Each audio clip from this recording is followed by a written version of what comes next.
राधे राधे दोस्तों। आज हम आपको सुनाएंगे दो भाइयों की कहानी।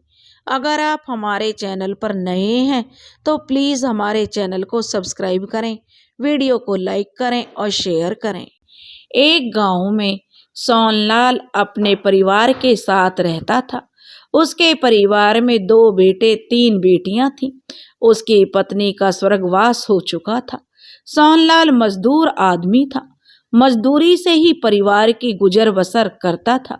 सुबह से शाम तक खेतों में मजदूरी करना और रात को आराम से सोना। किसी चोरी डकैती का भय नहीं था। गरीबी से घर की हालत ही ऐसी थी कि चोर घर में आकर क्या करते। बेचारा सोहनलाल सीधा आदमी था। अपनी मजदूरी से काम था उसे। किसी के उल्टी सीधी या छल कपट की बातों से उसे कोई मतलब नहीं था। मेहनत मजदूरी करना और बच्चों के लिए दाल रोटी की व्यवस्था करना, बस यही जिंदगी थी सोहनलाल की। सोहनलाल की बेटियों के तो गरीबी में जैसे तैसे विवाह हो गए थे, मगर लड़कों के कोई दांत देखने नहीं आता था। घर में छप्पर पर फूस भी नहीं था। ऐसी घोर कंगाली में भला कौन अपनी लड़की का भाग्य फोड़े। सोहनलाल की पूरी जिंदगी बच्चों की दाल रोटी और लड़कियों के विवाह का कर्ज चुकाने में गुजर गई। दोनों लड़के अब जवान हो चुके थे, इसलिए उनके विवाह के लिए सोहनलाल चिंता में रहने लगा। सभी मिलने जुलने वालों से भी कह कहकर वह कह चुका था और कोई भी ध्यान नहीं देता था। सभी नाते रिश्तेदारों से भी सोहनलाल ने मदद मांगी थी, मगर कहीं भी लड़कों के विवाह का जुगाड़ नहीं बना। दोनों लड़के जवान थे मगर पढ़े लिखे नहीं थे, इसलिए मजदूरी ही एकमात्र उनका धंधा था। सोहनलाल कगारे के वृक्ष थे। दोनों लड़के ही मजदूरी करते थे, मगर घर में कोई खाना बनाने वाली और खर्च करने वाली नहीं थी। इसलिए लड़कों का भी वही हाल हो गया, जैसे आगे नाथ न पीछे पगा। दोनों मजदूरी के बाद आवारा घूमते। बड़ा लड़का भोला यार दोस्तों के साथ महफिल में भी बैठने लग गया था। शराब पीना जुआ खेलना उसकी आदत बन गई थी। शुरू में तो सोहनलाल ने उसे डराया धमकाया और वह सोहनलाल से डरता झिझकता रहा, मगर चोरी छिपे अपनी आदतों से भोला बाज नहीं आया। जवानी के नशे में चूर था। मेहनत की कमाई शराब और जुए में उड़ा देता था। घर में रुपए देना उसने बंद कर दिया था। सोहनलाल ने उसे फिर से धमकाया तो वह सोहनलाल पर भारी पड़ने लगा। वह सोहनलाल पर हाथ भी उठाने लगा। सोहनलाल ने अपने बुढ़ापे को देखकर उससे कहना सुनना भी बंद कर दिया था। सोहनलाल उसकी आदतों से तंग आ चुका था। छोटा बेटा बसंत भी जवान था। वह भी मजदूरी करता था और मजदूरी की रकम घर खर्च के लिए अपने पिता सोहनलाल को दे देता था। वह सोहनलाल की बहुत ही इज्जत करता था। घर का खर्च चलाता। घर का पूरा खर्च और बहनों के आने जाने का खर्च छोटे बेटे पर ही था। शाम का समय था। बरसात के बाद भीगी मिट्टी से सौंधी सौंधी खुशबू आ रही थी और उधर भोला के चारों मित्रों की महफिल जमी हुई थी। एक के बाद एक पैक गले से नीचे उतरने लगे। थोड़ा सुरूर बना तो सुभाष बोला, यार राजू, तेरी साली तो बड़ी मस्त लड़की है। सुबह उपले थाप रही थी तब मैंने उसे देखा था। आजकल तेरे पास रह रही है। राजू बोला, हाँ, मेरी घरवाली के बच्चा होने वाला है, इसलिए उसकी मदद करने आई है घर के कामों में। चंदन कहने लगा, कहीं उसके भी बच्चा ना हो जाए, जरा संभाल कर रखना। आजकल गांव के लड़के तेरे घर के आसपास ही चक्कर लगाते हैं। राजू बोला, नहीं यार, उसके लिए भी लड़का देख रहे हैं, कुछ दिन में उसकी भी शादी हो जाएगी। सुभाष बोला, अरे राजू, अपने भोला से अच्छा लड़का और कहाँ मिलेगा। चंदन बोला, हाँ यार, अभी भोला का विवाह नहीं हुआ है। लड़की भी अच्छी है तो भोला भी कम नहीं है। दोनों की जोड़ी बहुत अच्छी बनेगी। सुभाष बोला, क्या सोच रहा है तू? राजू बोलना हाँ कर दे। यारों की बात है, अपने यार की शादी भी हो जाएगी। राजू बोला, नहीं यार, विवाह में कम से कम 10-20 हजार रुपये खर्च होंगे। भोला, कहाँ कर पाएगा, फिर मेरी लड़की नहीं है, मेरी तो साली है। विवाह का फैसला उसके माँ बाप करेंगे कि कहाँ करना है। सुभाष बोला, अरे नहीं राजू, भोला 10-20 हजार रुपये तो खर्च कर ही देगा। क्यों भोला, क्या इरादा है तेरा? चंदन बोला, अरे राजू, चाहेगा तो उसके माँ बाप भी ना नहीं करेंगे, और क्योंकि जहाँ जीजा बोलेगा तो जब अपने जमाई की बात तो उसके सास ससुर रख ही लेंगे। उनमें इतनी हिम्मत नहीं कि वो अपने जमाई की बात टाल सकें। भोला बोला, 7 हजार तो आज ही जुए में जीता हूँ, कम पड़ेंगे तो मेरे घर में भैंस है, राजू के दरवाजे पर बांध दूंगा। राजू हाँ तो करे। चंदन बोले, अरे हाँ भी कर दे राजू, यार दोस्त और कब काम आएंगे, दोस्ती की बात है। सुभाष बोला, देखो मेरी साली होती तो अब तक भांवर भी डलवा देता मैं राजू, लेकिन क्या करूं, लड़की तो बड़ी अच्छी है, गांव के लड़कों को खूब नचाती है, तभी लड़के तेरे घर के चक्कर लगाते हैं। क्या नाम है राजू उसका? राजू बोला, उसका नाम द्रौपदी है, घर में सब उसे द्रोपा कहते हैं। उसके पिताजी से मैं बात करके देखूंगा क्या कहते हैं, फिर यार तुम्हें बाद में बताऊंगा, पहले मैं उनसे बात कर लूं। चंदन बोला, अब राजू तू हमें मूर्ख भी बना रहा है। अरे द्रोपा की शादी वहीं होगी जहां तू चाहेगा, तेरे ससुर में इतनी हिम्मत नहीं जो वो तेरी बात गिरा दे। भोला बोला, अगर राजू चाहेगा तो मेरा विवाह द्रोपा से हो जाएगा, रुपयों की कोई चिंता नहीं है, आज ही भैंस तेरे दरवाजे पर बांध दूंगा। राजू बोला, देख भोला, भैंस क्या तेरी है, तेरे बाप की है, बसंत भी तेरी टांग तोड़ डालेगा, भैंस खोल कर तो देखना। भोला बोला, ऐसी तैसी उस बाप की तो मेरे विवाह में इतना भी खर्च नहीं करेगा, तो उसने मुझे पैदा ही क्यों किया? मेरा विवाह करना क्या उस खूसट का फर्ज नहीं है? मैं जवान हूँ, तो इसलिए मेरा विवाह होना चाहिए, कहीं से भी करे। अगर उससे नहीं होता तो क्या मेरी पसंद की शादी में वो खर्च नहीं करेगा? ना नुकर करेगा तो मैं उसे जान से मार दूंगा। सुभाष बोला, अब तो हाँ कर दे राजू, क्यों दोस्ती की तौहीन कर रहा है? राजू बोला, तो ठीक है, सबकी यही इच्छा है, तो भोला 7 हजार रुपये तो तूने जुए में जीते हैं, मुझे दे दे। राजू ने कहा, बाकी व्यवस्था कर ले, अगर व्यवस्था ना हो तो सुबह भैंस मेरे घर बांधाना। भोला की शादी के नाम पर 2-2 पैग लगाकर चारों दोस्तों ने महफिल जो खत्म की। चारों दोस्तों पर शराब का अच्छा सुरूर हो रहा था, सभी गिरते पड़ते अपने अपने घर को चल दिए। भोला भी नशे में अपने घर पहुंच गया और हीरा लाल से बोला, बापू मैंने अपनी शादी का जुगाड़ कर लिया है, तुझे सिर्फ 20 हजार रुपये खर्च करने होंगे और रोटी बनाने को तेरे घर बहू आ जाएगी, इससे सस्ता सौदा और कहाँ मिलेगा।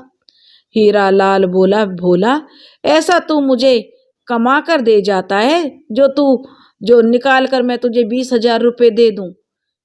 कहाँ रखे हैं 20 हजार रुपये?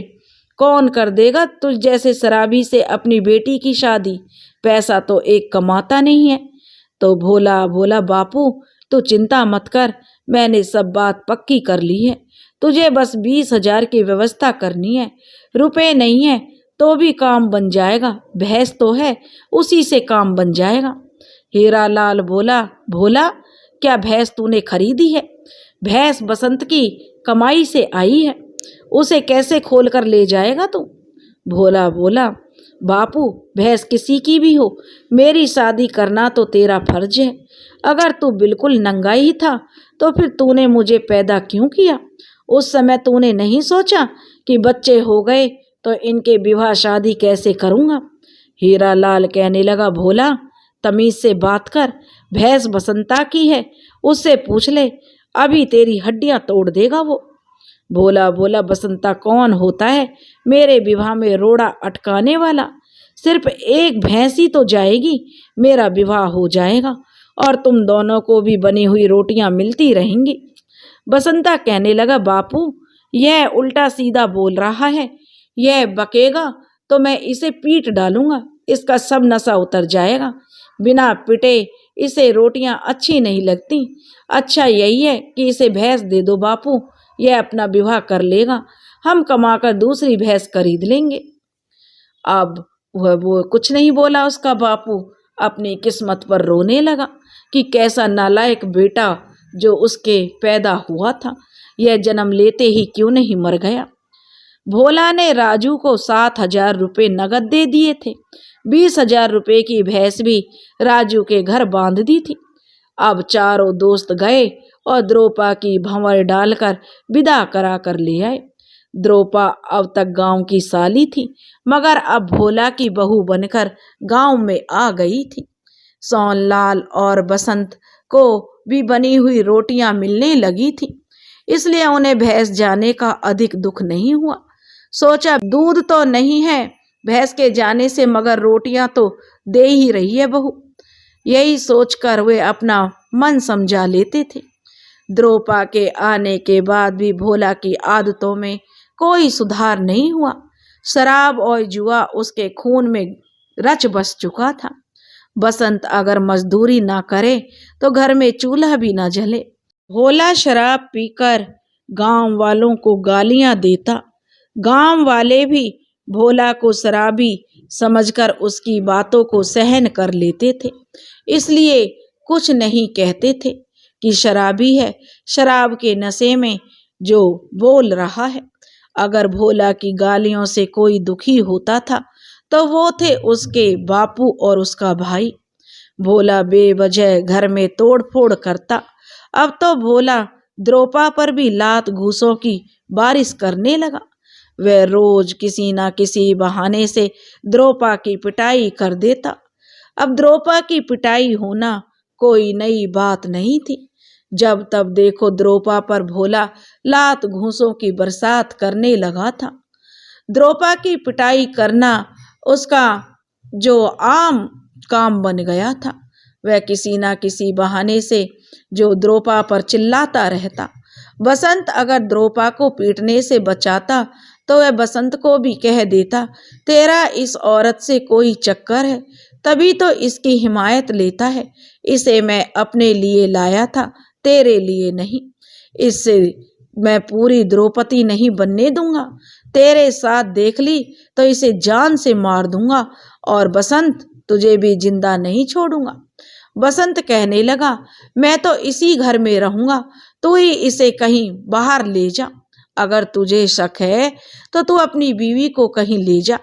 भोला बोला, इस छिनाल को तो मैं देख लूंगा, कैसे यारों के साथ मौज उड़ाएगी। तभी सोनलाल बीच में बोल पड़े, शर्म कर बेशरम, तूने तो सारी शर्म बेच खाई है। देवी जैसी औरत पर क्यों लाछन लगा रहा है? अगर बसंत कमा कर ना लाए तो तू इसे भूखी ही मार लेगा। तब भोला बोला, ओ बुढ़े चुप रहे, एक ही औरत को दोनों के लिए रखेगा, मैं तेरी गर्दन दबा दूंगा। और भोला ने दांत पीसते हुए अपने पिता सोनलाल की गर्दन दोनों हाथों में कसकर जकड़ ली। जब तक बसंत उसे छुड़ाता, सोनलाल के प्राण पखेरु उड़ गए। सोनलाल तो चिरनिद्रा में सो गए। यह देखकर भोला भयभीत हो गया, मगर होने को कौन टाल सकता था। जो नहीं होना था वह भी हो गया। सोनलाल की मृत्यु के बाद बसंता ने भोला को जमकर पीटा। जब हाथ पैर मुंह सुजा दिए भोला के, तो गांव के सभ्य लोगों ने फैसला करा दिया। मामला पुलिस थाने तक नहीं पहुंचने दिया और सोनलाल का अंतिम संस्कार करा दिया। पिटाई के बाद भोला 8 दिन चारपाई पर ही पड़ा रहा। सोनलाल के अंतिम संस्कार के बाद बसंता ने दूसरे ही दिन से काम पर जाना शुरू कर दिया। पेट की भूख मिटाने के लिए काम करना जरूरी था। उसके भाग्य में नहीं था 13 दिन बैठकर पिता का शोक मना सके, क्योंकि वह जानता था अगर वह 13 दिन तक शोक मनाएगा तो भूखा मर जाएगा।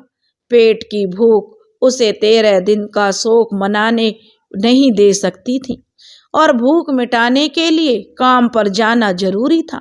उसके भाग्य में नहीं था 13 दिन तक बैठकर पिता का शोक मना सके।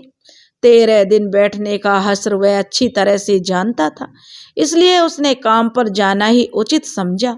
13 दिन बैठकर पिता का शोक मनाना तो बड़े आदमियों का काम था।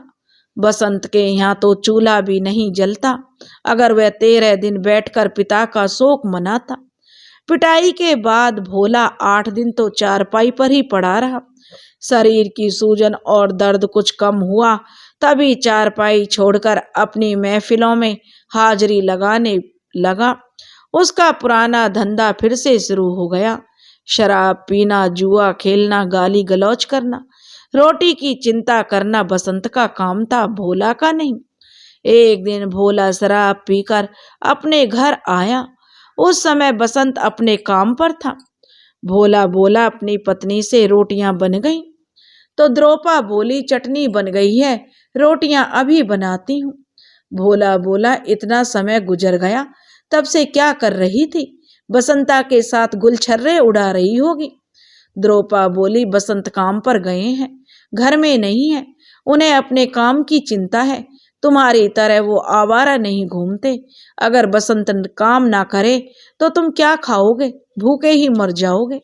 इतना सुनते ही भोला ने द्रोपा की चुटिया पकड़कर खींच ली और जमीन पर डालकर लात घूसे बरसाने लगा और बकने लगा गालियां। साली कुतिया, तू मेरे लिए आई है, बसंता के लिए नहीं, बता। द्रोपा बोली, लाछन मत लगाओ, बसंत बदचलन नहीं है, और वह नहीं होगा तो तुम भूखे मर जाओगे। रोटियां नहीं होंगी इस घर में, शराब पीने से पेट नहीं भरता, पेट भरने के लिए रोटियां ही चाहिए। भोला बोला, तो रोटियों के बदले तू बसंता पर अपना यौवन लुटा रही है। अब आया मेरी समझ में कि मेरे बाद इस घर में क्या होता है। तभी बसंत भी काम करके वापस आ गया। उसने देखा भोला द्रोपा की चोटी पकड़कर जमीन पर घसीट रहा था। उसने भोला का हाथ पकड़कर खींचा और द्रोपा को छुटाते हुए बोला, भैया क्यों पीट रहे हो इसे? क्या इसे जान से ही मारकर छोड़ोगे आज? भोला तो जो गालियां बक रहा था और कहने लगा, यह पूरी द्रौपदी हो रही है, छिनाल कहीं की। अब तू ही इसे रख ले, इसे अब मैं अच्छा नहीं लगता। यह सुनकर बसंत को गुस्सा आ गया। वह बोला, तू मर जाएगा तब रख लूंगा, और उसने एक मुक्का खींचकर भोला के जावड़े पर रसीद कर दिया। भोला की चीख निकल गई और 2 दांत टूट गए और गाल में भी जख्म हो गया। 2-4 दिन आराम करने के बाद भोला फिर अपने काम पर जाने लगा। उसका तो यही काम था, शराब पीना, जुआ खेलना बस, और गाली गलौज करना, मारना पीटना। एक दिन बसंत किसी किसान के खेत पर पानी लगा रहा था। सुबह बिजली जल्दी आ गई थी तो बसंत अंधेरे में ही फावड़ा लेकर खेत पर पहुंच गया और पानी लगाने लगा। पानी लगाते लगाते दोपहर हो गई। बसंत ने सुबह से कुछ खाया पिया नहीं था, वह भूखा ही खेत पर काम कर रहा था। दोपहर बाद द्रोपा उसे खेत पर रोटी देने चली गई। घर के दरवाजे पर ताला लगा दिया और रोटी लेकर खेत पर पहुंच गई। भोला शराब पीकर वापस आया तो उसने घर के दरवाजे पर ताला लटका हुआ देखा। घर में ताला लगा देखकर भोला आग बबूला हो गया और द्रोपा को गालियां बकने लगा। उल्टा औरत किसी की सगी नहीं होती, मेरे घर से निकलते ही गुलछर्रे उड़ाने चली गई है। तब एक पड़ोसी ने बताया कि द्रोपा गुलछर्रे उड़ान नहीं रही, वह तो बसंता को खाना देने खेत पर गई है। बसंता का नाम सुनते ही भोला अपना आपा खो बैठा। भोला, उल्टा जो यह औरत है मेरे घर का नाश ले गई। उल्टा औरत से विवाह करके मैं पछता रहा हूँ। घर में इसकी पूर्ति नहीं होती तो खेत में उसके पास चली गई है, घर हो या खेत उसके पीछे लगी रहती है। भोला गाली देता हुआ खेत की तरफ चल दिया। रास्ते में किसी घर से एक चाकू भी उसने उठा लिया। आज दोनों को खेत पर ही काट दूंगा, चिल्लाता जा रहा था। उल्टा मेरे मुंह पर कालिक पोत रही है। इसी तरह गाली देता हुआ भोला खेत पर पहुंच गया। भोला जब खेत पर पहुंचा तब बसंत रोटियां खा रहा था। द्रौपा भी उसके पास बैठी हुई थी। वह भोला गाली देता हुआ उनके पास जा पहुंचा। भोला का रौद्र रूप देखकर दोनों खड़े हो गए। भोला ने एक धक्का द्रौपा को दिया और बोला, हट उल्टा मेरे रास्ते से। द्रौपा धक्का लगने से नीचे गिर गई। भोला चाकू लेकर बसंत पर झपटा। चाकू बसंत की बाजू में घुस गया। बसंत की चीख के साथ ही खून का फवारा फूट गया। खून देखकर बसंत भी तिलमिला गया और एक साथ आवेश में आकर बसंत ने आव देखा न ताव और फावड़ा उठाया और उसका हाथ घूमा। फावड़ा भी हवा में लहराने के बाद भोला के सिर के बीचों बीच लगा। खून का फुहारा फूटा और भोला का सिर दो हिस्सों में बट गया। भोला वहीं जमीन पर गिरकर फड़फड़ाने लगा। जमीन पर चारों तरफ खून खून हो गया। कुछ समय फड़फड़ाने के बाद भोला के शरीर ने हिलना डुलना जो बंद कर दिया और वह हमेशा के लिए शांत हो गया। दोस्तों, हमें कमेंट्स करके बताना कि बसंत ने यह जो किया वो क्या सही किया? क्या भाइयों का प्रेम ऐसा ही होता है? अगर आपको हमारी कहानी अच्छी लगी हो तो प्लीज़ हमारे चैनल को सब्सक्राइब करें, वीडियो को लाइक करें और शेयर करें। राधे राधे।